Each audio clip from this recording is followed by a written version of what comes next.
today I am really excited because we're finally back for yet another whiteboard strategy video. Um, Very similar to that video I did earlier about sandbagging, but today we're going to be talking about strategy for the Lunamesican Legacy deck. And we're going to split that into two categories really that we're going to talk about. So one is the actual deck building.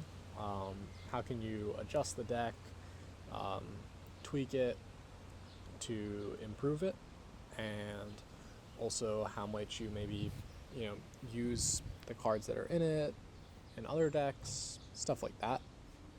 And then we're going to be talking about the in-game strategy. How are you actually going to play this deck to the best of your ability?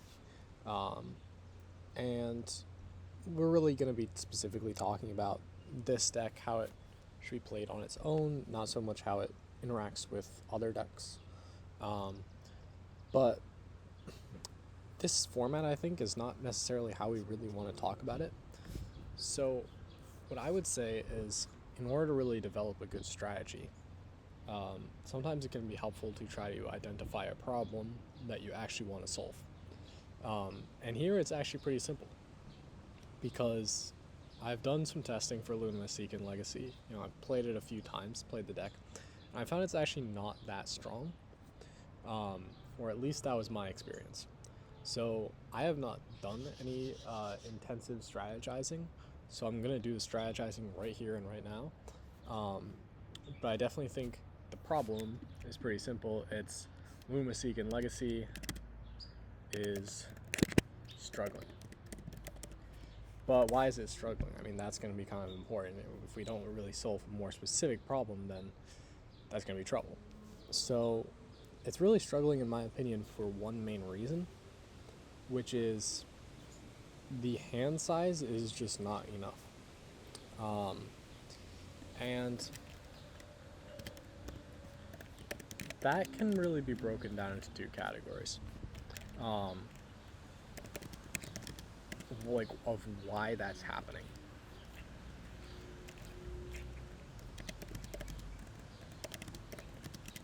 Right. So instead of looking at it too much in the deck building and in-game strategy, I want to look at this in a different perspective, open up a whole other thread here, and just look at it as this.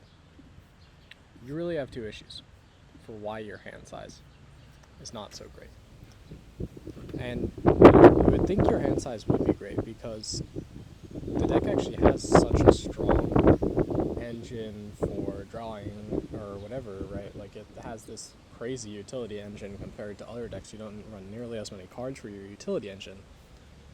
But what you'll see is that the deck is a lot more focused on consistency. And that is kind of the heart of its issue, is that it's consistency focused. It is very far from being a high roll deck. Which means that you end up with two real issues, which is, one, the cards are not insanely strong and don't necessarily stay on the board.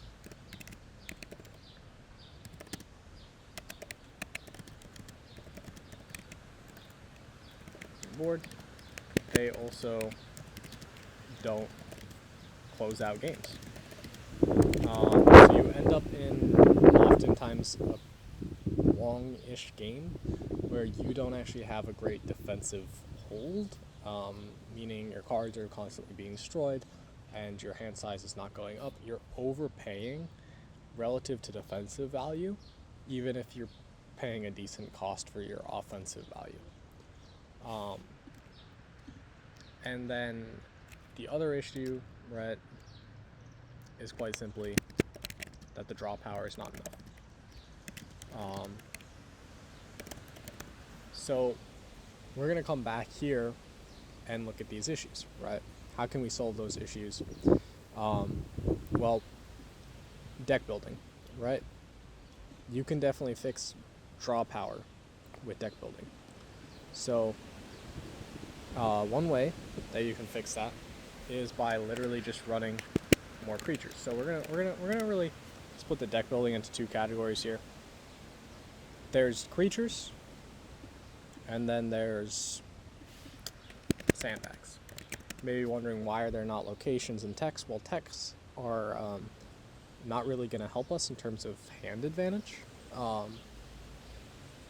I guess you can edit the text. That is something that I guess in general for the strategy I would recommend. Change the text around, play a text that you prefer. I would say the new texts are not necessarily as strong as the old texts, but it's definitely situational. But I don't think that's really going to fix the main issue of hand advantage. And the second issue, right, was we were talking about why no locations, right? Locations are great, but they struggle with a major issue, which is that, they often are very deck defining, right? So sure, I imagine you can do some very fun stuff with locations, but that's very much going to start to change what deck you're really playing here. So we're not going to talk about locations a ton in this video, but for just quick recommendations, I think there's like a ton of really fun things you can do with locations. You can include Yami Gotika for an interesting type of thing. The issue this deck has is that it doesn't have a lot of cards of any specific type, but still you can kind of toy around with a few different locations. I haven't done a ton of testing to really prove or disprove what locations would be good in this deck. So we're just going to talk about creatures and sandbags because they function very intuitively. And I think the sandbags are pretty simple. It's pretty obviously an issue when you really think about it, because the deck has very few sandbags that are actually drawing you cards. It only has 5 sandbags that do that. 3 Lunamesican sandbags, 2 Paradigm sandbags. That's not really enough to generate hand advantage, even if it's perfectly consistent. And so the deck is much more focused on having like the best sandbags, the best consistency to get its good creatures, than it is to actually getting a ton of hand advantage. And once again, you also don't have cards that are insanely strong and staying on the board, so once again, something maybe needs to be done about that. So I'm going to split this into 2 categories for solutions. So you have solution 1, which is basically, that is a weird sticky note. Solution 1. We just say,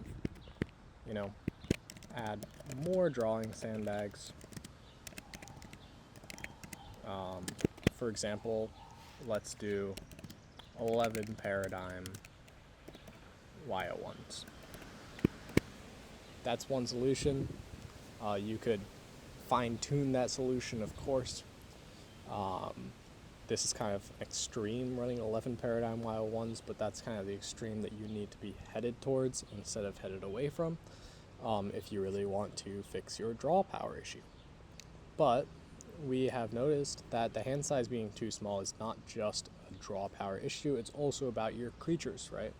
They're too weak, they're not staying on the board, you're losing advantage. You're not winning fast enough, you're losing advantage. And that's happening. That's not great.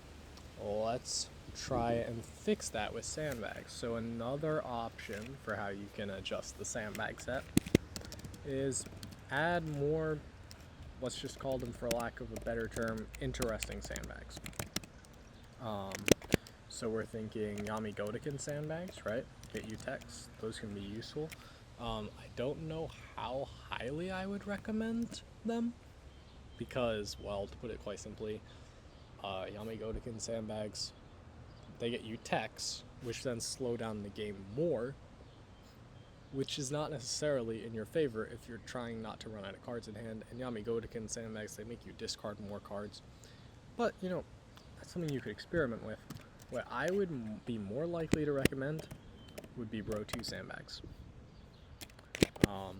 Of any kind. because the Bro 2 sandbags are going to help you keep your creatures on the board and maybe even help you finish games faster, which is going to be amazing in terms of your hand size. Even though they don't increase your hand size, your creatures are so high cost that if you can keep them on the board, that's like worth so much more hand size than just like, oh, I drew a card. This also means you can get ace card cost more. It's really great. So that's definitely something I would recommend trying out, but obviously I don't have proof of that. So yeah, let's look at creatures. How could we improve the creatures? Well, let's try something here.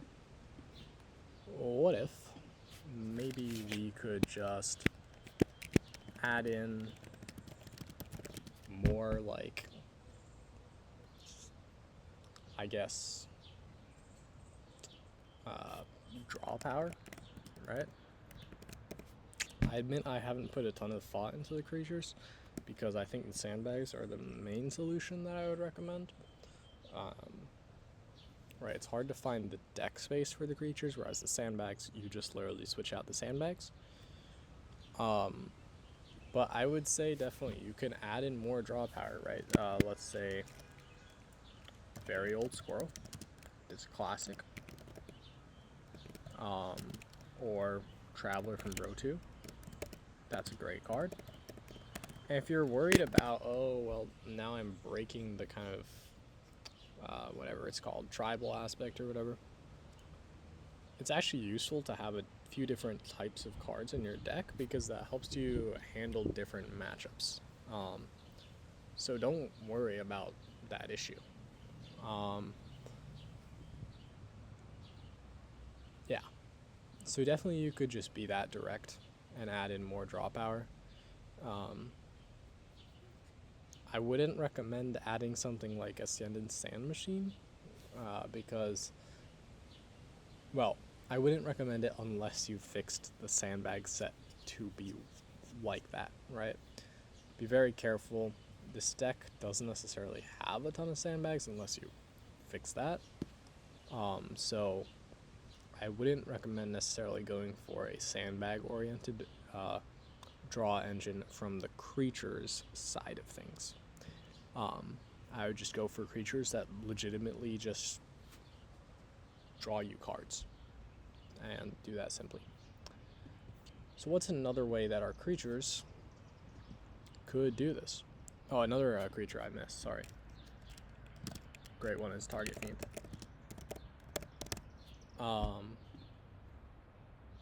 So if we're looking for more creatures that can do this, the one other thing that comes to my mind would be an aggro engine. Because this deck actually has some very good options for finishing games. So if you could get an aggro engine, then you could just skip the whole hand size thing and say, well, who needs hand size? I have aggro. Right, because while I say that the issue is it's struggling because hand size is too small, the real issue is that it's not winning, right? So, aggro. And take everything I say with a grain of salt. I'm not saying this deck is bad. These are just some theories on how you could improve it based on what I've done in testing. Because the deck is not designed to be perfect, it's designed to have some wiggle room.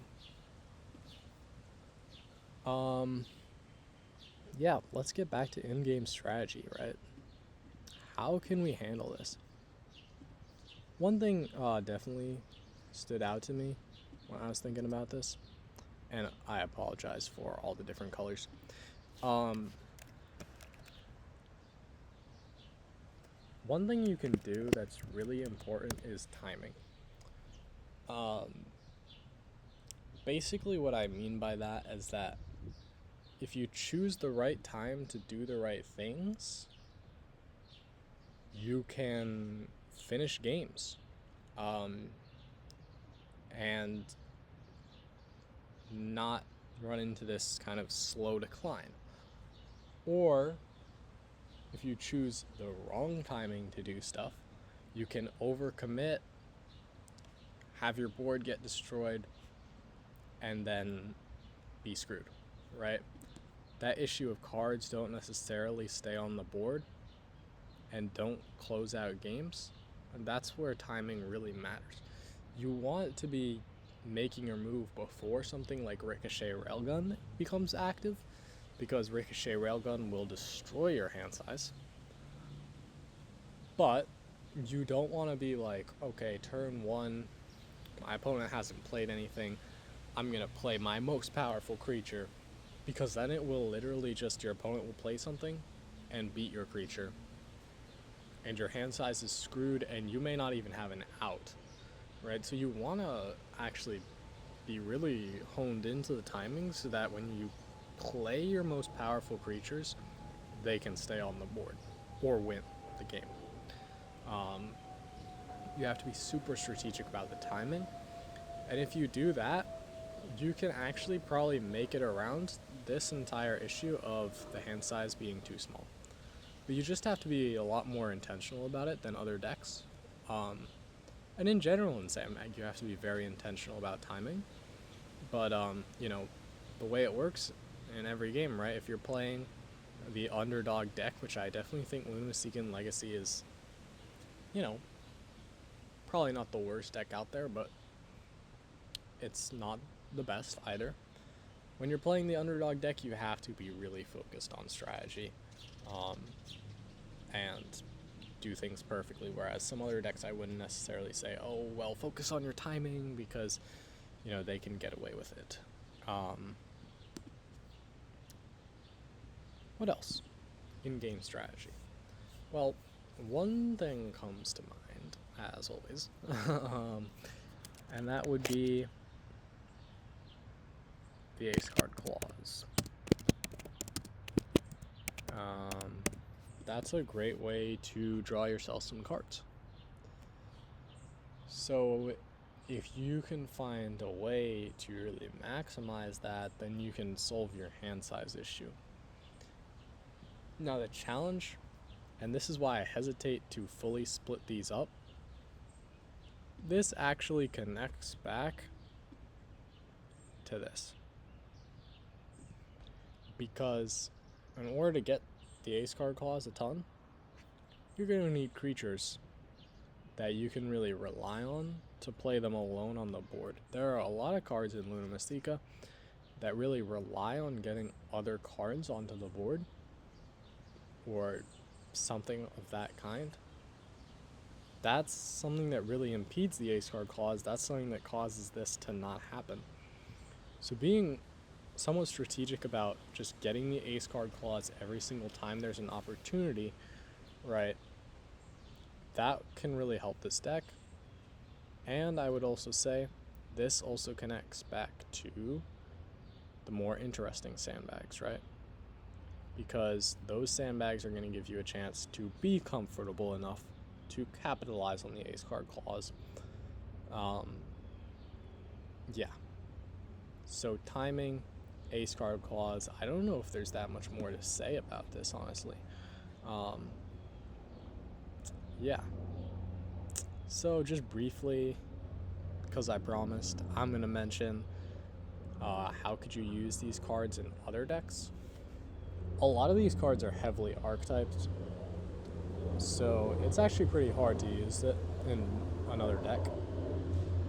But the main one, I think, is Lunamesican Electrical Monstrosity. I'm very curious to see if there's a way to use it well. So yeah, I guess I'm not really saying anything that is super, clear or anything. But that would be the card that I would be the most curious to see if it can be used generically. But I honestly think that card is just and this is part of the reason why this deck struggles, that card is just so strenuous on hand size. But if you could build a deck that really accommodated it, I wonder if there's a way to just be I play Lunamesican Electrical Monstrosity and I just win the game. I remember there was something along those lines with bioengineered dinosaur. Um, that card was like kind of similar in some ways, where it was like super strenuous on your hand size, but if you used it correctly, like actually just huge.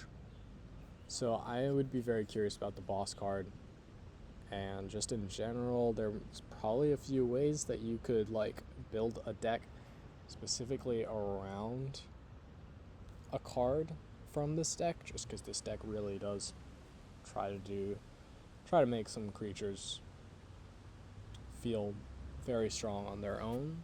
Um, so yeah, that's all. See you in the next one, where we'll be returning to card